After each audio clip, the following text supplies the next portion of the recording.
What's up, y'all? I'm early to work, so I got a couple minutes. I wanted to make a quick video. Um, the other day, I was having a debate with some people, and we were discussing Zoe's numbers for the season. And I think we all agreed that he was going to have an uptick in assists. The points per game thing is probably the most contentious. And last night I did a clubhouse. It was just me and one other person, because they requested it, and that's why I didn't make any like, hey, we're doing it, But here's the thing: having that conversation or the conversations throughout that time prompted me to go do some research myself. As Zoe is starting to mature, I'm starting to look at him more as Steve Nash and less as Jason Kidd. And so I went to go look up some of Steve Nash's numbers. And not just that, but I also ended up looking up CP3 and Kyle Lowry because, blog boys typically have their own pushback for the standards of a point guard. And we need to stay equipped to dispute that stuff. So here's the funny thing, right? A lot of times they say he needs to become a scoring threat, yada, yada, yada. Okay, my question is this: what point total would allow Zoe to be a scoring threat, right? And that's the question. Blog boys never give a consistent number, but from what I've been told, sometimes they tend to be like the 18, 19 number. Well, the issue with that statement is last year, two guys that they were targeting in free agency didn't score that. CP3 was 16 and like 8, and Kyle Lowry was 17 and 7. So think about that. Zoe put up 14 and a half. And then you got 16 and then 17. That's not a big difference if you think about it. It's just a shot. 1-3 extra game, that's Kyle Lowry. Or 2, that's CP3. I even went to go through and look up the free throw percentages and free throw numbers because, that tends to be one of the talking points of a lot of people. And lo and behold, they don't take more than 3 a game. And so when we're sitting here and we're assessing what he is, his comps, those guys are more like his comps than a Steph Curry or a Dame Lillard. And so if you think about this too from this perspective, if they're averaging like, and really it's more like 3.4, 3.5-ish, if they're shooting like 80, 90%, which is, reasonable because Zoe just went up to 78%, you would think that he would be able to hit that mark next year. If they're taking 3 free throws a game and he's averaging about 1, he just needs to go to the line and shoot 2, every game, or shoot 2 more every game. Easily doable. Just attack the rim, get fouled, you go shoot your free throws. That's 2. And more importantly, if he does that and he makes them, that now puts him in that 16, 17 point per game range. So he's not far off of what he did last year. More importantly, I also went to go look up his the field goal percentage of these guys. And not necessarily field goal percentage, but the attempts. They average about the same as he do, 13 to 12. That was his from last year. So the main thing is the efficiency. He definitely has to be better than that, but he took way more 3s than either of them. That's an easy fix. Just go to taking more 2s. You could still take 3s, just don't take 8. Just take like 5 or 6 and convert the others to like mid-ranges or attacks at the basket. It's very simple. And by doing that, you will up your overall field goal percentage. Kyle Lowry shot like 43%. That's like his career average. CP3 last year specifically was like 49%. He was basically 50%. And I don't see why that would be a tough ask or tough issue from Lonzo in the first place. So when these guys start making these notions and these comments about him, it's just kind of like, eh. And by the way, he led the team, the Pelicans last year in assists, and he barely had, he was like 5.8, 5.9. So he averaged 6. 7.5 and 8 is kind of a lot. But it's a lot in context. So doing research on that, we found that the top 5 usually ranges between 7.5 and above, in passing. So there's always at least one guy, maybe 2 that's in double digits. Then you'll have like one guy, maybe 2 that's in the 9s. And then you have like a couple guys who are in 8, and everybody else is in the 7s. So he put up 7 his rookie year. And he doesn't have the talent that he has now. He also has 4 guys at least that shoot 40% from 3. If you factor in the fact that they had nobody on the team like that last year, and they all shot like abysmally, he's going to get more assists just off of that alone. And he's going to be playing point guard this year. He's not going to be 3-and-D. So he's going to get more assists from that alone too. It is very likely he is going to have 8.5 assists. I say he's going to have 8.5 at a minimum, and that should be the minimum standard, and anything less should be a failure. And Antonio Daniels, it was reported, did an interview and said he's going to be top 5 in assists. Well, based off the research, that means 7.5 and above. So if he's like anywhere in that 8.5 range, he's really top 3 in most cases, maybe top 4 depending on the year. So with all that being said, he's not far off.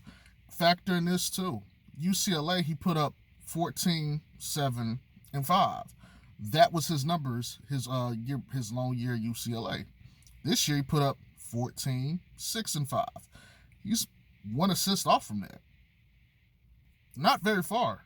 So he's already closer to what people want to say he isn't than people are willing to admit. And then, you got guys like Jason Kidd and Steve Nash who came into the league, in their mid-20s versus Zoe came in at like 18, 19 years old. So when you go look historically, these guys don't pop off till like 4 years after the fact, which they're age 26. But they already have a more mature man body when they came in. So the skill level had to catch up. Zoe has the advantage of coming in years sooner and then having to develop all of that. And he'll get there faster. He's already a better shooter in some cases than, say, Jason Kidd was, even in his peak. And he's getting better, okay? Even, like, with the mid-range, he's better than Jason Kidd ever was. Now, let's talk about the Steve Nash thing. Steve Nash's peak years, he put up, like, 18 and 11. 18 points and 11 assists. This is, like, 26, 27 years old. How old is Zoe now? He's 23. He'll be 24 in October. Okay? So he's still 2 years ahead of both of those guys when they first started putting up like massive numbers. And he's already getting close. And he's had more NBA experience than they had by that time. And so with all of that being said, what I'm saying is Lonzo is due to have a very good breakout year, if not this year, the following year.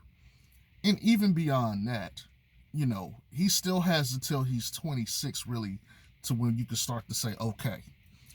But because he's been getting NBA experience and he's been developing and growing, he'll probably exceed all of that.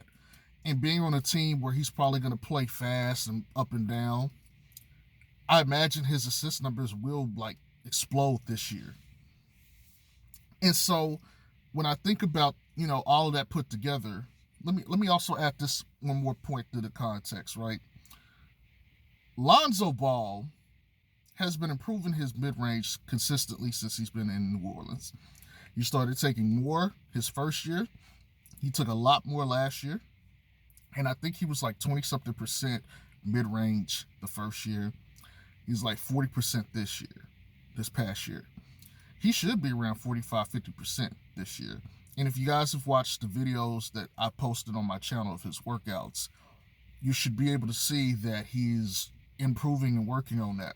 He's even trying to do, behind the back fadeaway stuff, post work. He's touching on different bases. The reason I'm saying bringing this stuff up is because of this. We want to talk about field goal percentage.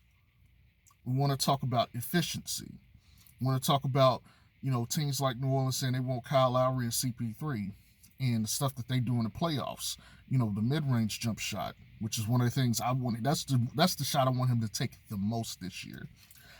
I don't necessarily want to take him like the most of his. If he's taking 13 shots, if he has to take 8 shots from one zone, I want it to be mid-range.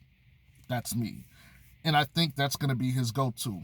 He's bigger, taller, stronger, and faster than most other point guards. He's just going to rise up over and shoot. In a pick and roll, it's going to set up a lot of other things for his teammates and for himself. But the main thing is it'll just get his numbers up to where he's averaging. He'll be putting up numbers like 16 and 9. Or, something around that range, 17 and 9, 17 and 8. Things like that, which is on par with the contemporaries that he's been compared to. So, with that being said, the notions and the conversations about Lonzo and his game are way, overblown. It's not that serious. In fact, he's doing better than probably projected. He's on pace to be better than all those guys mentioned. And when you think about it, you got peak scoring being like 18 points per game. Like John Stockton is like 16, 17 points per game, even though he's having like 13, 14 assists, double-doubles. Same thing with Jason Kidd. Those guys don't score much traditionally. They don't. Even the guys that people were talking about they wanted, like a CP3 and a Kyle Lowry, they're not putting up 40, 30, upper 20 points per game on a regular basis. 16, 17 points a game. And it's really, if you take off the free throws, it's really like 14. Or even, 15 or 13, which Lonzo was already at. So where's the improvement really need to come? Just needs to get to the free throw line. He just needs to be smarter about his shot selection, And I get it. You got to factor in roll and stuff too. 3-and-D, you don't want 3-and-D guys playing or taking a bunch of mid-range jump shots. But that was his role. So he had to take the threes. This year, his role will be different. He will be taking threes because it's going to be required. But with the ball in his hand, if he decides to run a pick and roll, he can go to the mid-range and take that shot. If that becomes an effective shot for him, he don't need to take as many threes. But he can. He gets Zach or DeRozan in pick and roll and they kick it out to him, he knocks it down. It's not a lot of pressure to do that. In New Orleans, he led them in three-pointers made. And I think even three-pointers attempted. And three-point percentage, even though, it might be B.I. that had a slightly above percentage, but B.I. didn't take as many, which helps your efficiency. Having said that, Zoe's in a good place. The notions about his game are vastly overblown. He's not far off. And he's going to prove it this year. I have no doubts about it. His work that he's been putting in. Hey, he even had a game against Bledsoe, and Bledsoe had a team the other day. There was some pictures and stuff posted. Those two faced off. So he's playing against other teams or other NBA guys in the offseason. So he's working on this stuff. And so he'll definitely be putting a lot of this stuff to use. Some of the stuff in his videos I don't expect to see. But some of the handles, the pull-up jump shots, I expect to see some of that. And I expect his mid-range to at least be 45% this year, which is very good. But anyway, that's all I got. Let me go ahead and get started with work. Y'all have a good morning. Peace.